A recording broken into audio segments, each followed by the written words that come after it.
Hey everyone, welcome back to the channel.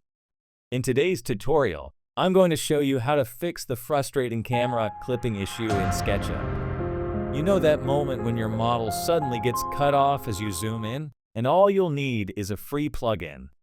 First, head over to your browser and search for S4U Clipping Camera. This plugin is completely free and available on the SketchUp extension warehouse. Once you find it, download the file to your computer.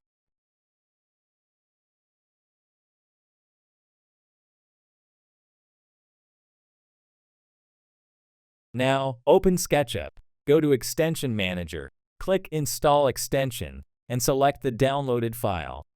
The plugin is now installed.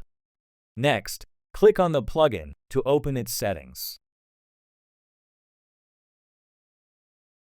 Before changing any values, make sure to check the force box. This is very important, otherwise the settings won't apply. Now, go to the near box and set the value to less than 1. As soon as you do this, the clipping issue disappears instantly, and you'll be able to zoom right into your model without anything being cut off. And that's it. Don't forget to hit that like button, subscribe for more SketchUp tutorials,